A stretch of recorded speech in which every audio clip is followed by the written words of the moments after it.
Hello everyone, welcome back on my YouTube channel. Industrial law में आज की slide में जो हम टॉपिक डिस्कस करेंगे वो है फैक्ट्रीज एक्ट 1948। ठीक है, so let's cover what are the main provisions of factory act 1948 और what are its main objectives. ठीक है, सो इस स्लाइड में हम जो टॉपिक्स डिस्कस कर रहे हैं रिलेटेड टू फैक्ट्री एक्ट वो होंगे इंट्रोडक्शन, ठीक है, और ऑब्जेक्टिव, एप्लीकेबिलिटी और इसकी कुछ definitions. So let's begin. First question is why this act constitute. ठीक है, इस एक्ट को क्यों बनाया गया, उसके पीछे क्या मेन रीज़न थे, क्या इसके मेन ऑब्जेक्टिव्स थे। तो जो फैक्ट्री एक्ट की शुरुआत की गई 1948 में, ठीक है, तो फैक्ट्री एक्ट की जो बनाने के पीछे मेन ऑब्जेक्टिव थे वो थे कि भाई there must be certain provision imposed on the factories related to health, safety and welfare of the workers। ठीक है, वर्कर के साथ एक्सप्लोटेशन ना हो वर्कर्स का, तो उसके लिए इस एक्ट की शुरुआत की गई। ठीक है, अगर हम बात कर रहे हैं 1948 से पहले की, तो उस समय कुछ इस तरीके की प्रैक्टिसेस हो रही थी जिसमें वर्कर्स को एक्सप्लोट किया जा रहा था। ठीक है, होल डे काम करवा के उनको प्रॉपर वेजेस नहीं दिए जा रहे थे, प्रॉपर वर्किंग कंडीशंस नहीं थी। ठीक है, जहाँ वो काम कर रहे थे वहाँ प्रॉपर कंडीशंस प्रॉपर नहीं थी, हाइजेनिक कंडीशंस नहीं थी। ठीक है, so due to this reason इसका इफ़ेक्ट उनके लिविंग स्टैंडर्ड पे पड़ा, उनकी अर्निंग पे पड़ा, और ये प्रैक्टिस ज़्यादा बढ़ने लगी। ओवर एक्सप्लोटेशन जब वर्कर्स का होने लगा, तो government have decided in 1948 and constitute this act. ठीक है, तो इस एक्ट की शुरुआत की गई। So now introduction. The factories act 1948 is a social legislation which has been enacted for occupational safety, welfare and health welfare workers at work place. ठीक है, तो इस एक्ट को बनाया गया, उसके पीछे मेन ऑब्जेक्टिव था कि भाई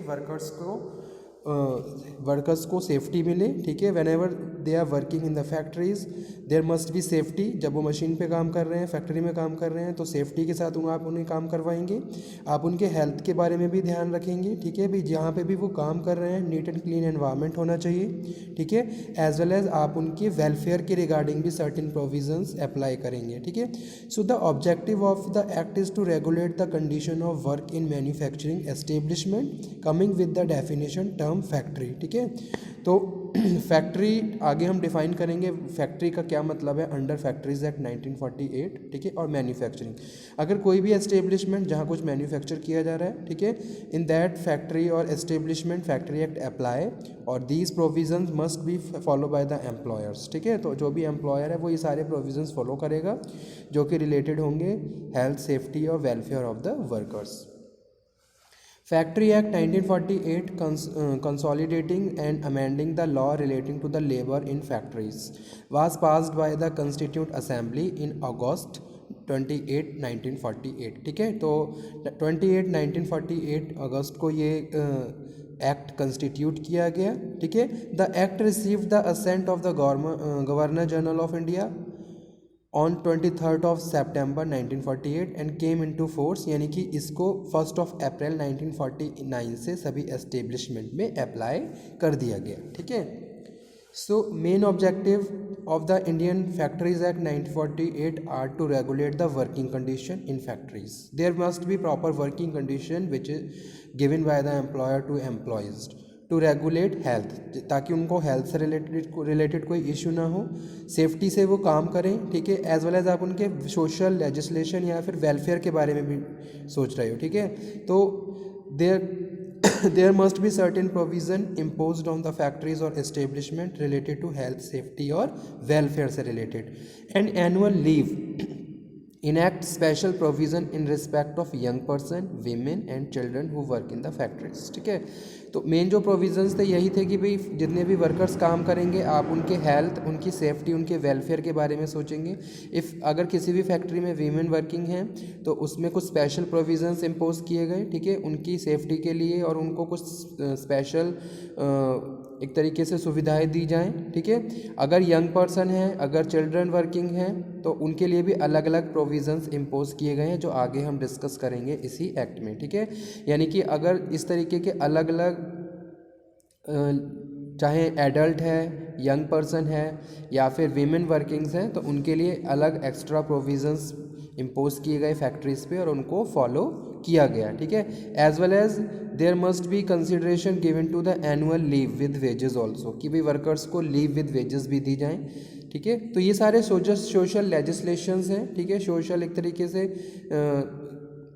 बेनिफिट्स हैं जो एम्प्लॉयर की साइड से एम्प्लॉय को दिए जाने चाहिए according to the factories act 1948।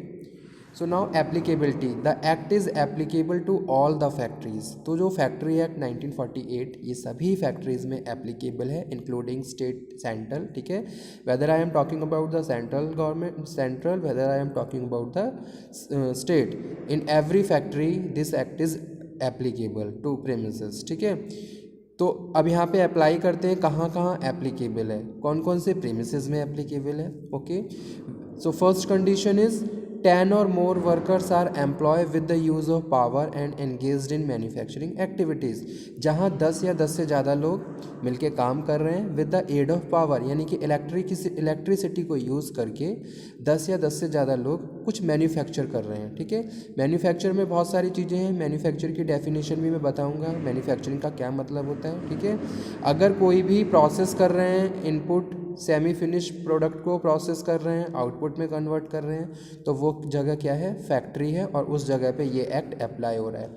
Second जो कंडीशन है वो है 20 और more workers are employ without the use of power and engage in manufacturing activity. 20 या 20 से ज़्यादा लोग with the aid of power, यानी कि without the aid of power कुछ मैन्युफैक्चर कर रहे हैं, तो वहाँ पे भी ये एक्ट अप्लाई हो रहा है। Third, less than 10 workers if activity is notified by the state government, in that case, in that premises this act is applicable. So section first, short title, extent and commencement, ठीक है। So this act may be called the Factories Act 1948. It extend to whole of India and it shall come into force on 1st of April 1949, ठीक है। तो 1949 में 1st of April को इसको सारे ही establishment factories में अप्लाई कर दिया गया था। So now first definition of factories act 1948, that is adult. सबसे पहले हम ये समझेंगे एडल्ट्स कौन होते हैं। तो फैक्ट्री एक्ट में एडल्ट को डिफाइन किया गया है। Adult means person who has completed his 18 year of age, ठीक है। एडल्ट मीन्स क्या है, एडल्ट मीन्स पर्सन जिन्होंने अपनी 18 साल की उम्र पूरी कर ली है, उन्हें एडल्ट कहते हैं। सेकंड डेफिनेशन है adolescent. Adolescent means person who has completed his 15 year of age, ठीक है। ध्यान रखिए 14 नहीं है, 15 है। Adolescent means the person who has attend 15 year of age but not completed his 18 year. 15 साल की तो पूरी उम्र हो गई है लेकिन अभी 18 की नहीं हुई है, तो उस टाइम पीरियड को एडोलसेंट स्टेज बोलते हैं, ठीक है। थर्ड है कैलेंडर ईयर। कैलेंडर ईयर का क्या मतलब है, यहाँ पे सेक्शन भी लिखे हैं, first BB। Calendar year means the period of 12 month, यानी कि 12 साल का पूरा पीरियड जो 1st of जनवरी से स्टार्ट हो रहा है और 31st of दिसंबर को लास्ट हो रहा है, तो वो कैलेंडर ईयर माना जाता है according to factory act 1948। Next जो डेफिनेशन है वो चाइल्ड। चाइल्ड मीन्स क्या होता है, child means a person who has not completed his 15 year of age. ध्यान रखिए अगर एडोलसेंट है तो वो 15 ईयर की एज कम्प्लीटेड रहेगी, ठीक है। चाइल्ड मीन्स वो सारे बच्चे जिन्होंने अभी अपनी 15 साल की उम्र पूरी नहीं करी है, ठीक है, तो वो चाइल्ड की स्टेज में आते हैं। नेक्स्ट डेफिनेशन है कॉम्पिटेंट पर्सन्स कौन होते हैं। Competent persons in relation to any provision of this act means person और an institution recognize as such by the chief inspector और purpose of carrying out test, ठीक है। यानी कि जो फैक्ट्री चीफ इंस्पेक्टर है उसने क्या किया है, कॉम्पिटेंट पर्सन को रिकॉग्नाइज किया है। Now he is eligible and he is authorise to examine the factories और टेकिंग द टेस्ट, ठीक है। इंस्पेक्शन कर सकता है वो फैक्ट्री में जाके under the provision regard to the qualification and experience of the persons and the facilities available at this disposal. The qualification and experience of the person employ such institution facilitated available there are, ठीक है। तो उसकी कुछ qualification होती है जिसके basis पे उसको ऑथराइज किया जाता है by the government, state appropriate government और फैक्ट्री चीफ इंस्पेक्टर, ठीक है। तो उसको फैक्ट्री चीफ इंस्पेक्टर भी एक कॉम्पिटेंट पर्सन की तरह रोल प्ले कर सकता है, ठीक है। नेक्स्ट जो डेफिनेशन है वो है हैजार्डस प्रोसेस। हैजार्डस प्रोसेस का क्या मतलब होता है under the factory act, so let's cover. Hazardous process means any process or activity in relation to industry specified in the first schedule where unless special care is taken. ठीक है, जहाँ बहुत ज़्यादा क्रिटिकल वर्क हो रहा है, बहुत ज़्यादा डेंजरस वर्क हो रहा है, जैसे केमिकल की कोई इंडस्ट्री चल रही है तो वहाँ पे हैजार्डस प्रोसेस चल रहा है. ठीक है, जहाँ से बहुत ज़्यादा मैक्सिमम चांसेस हैं किसी भी वर्कर के साथ कोई भी इंसिडेंट होने के. Raw material use thereon intermediate finished product byproduct waste और influence thereof would be. ठीक है, तो इस तरीके के प्रोसेस को इस हैजार्डस प्रोसेस कहते हैं. ठीक है, so these are the important definitions related to Factories Act 1948. Adult, adolescent, 18th calendar year, child. ठीक है, तो बेसिकली इस एक्ट को जो बनाया गया उसके पीछे जो मेन रीज़न था वो था हेल्थ, सेफ्टी एंड वेलफेयर. आगे हम बहुत सारे प्रोविजंस भी डिस्कस करेंगे related to health, safety and welfare of workers की भी. अगर हम बात कर रहे हैं हेल्थ प्रोविजंस की तो फैक्ट्री में जितने भी फ्लोर्स हैं, every floor must be clean, और वहाँ पे कुछ प्रोविजंस अप्लाई किए गए हैं, वो सारी कंडीशंस वहाँ पे होनी चाहिए. तो फैक्ट्री एक्ट को फॉलो किया जाता है by the factory chief inspector. Factory chief inspector क्या होता है?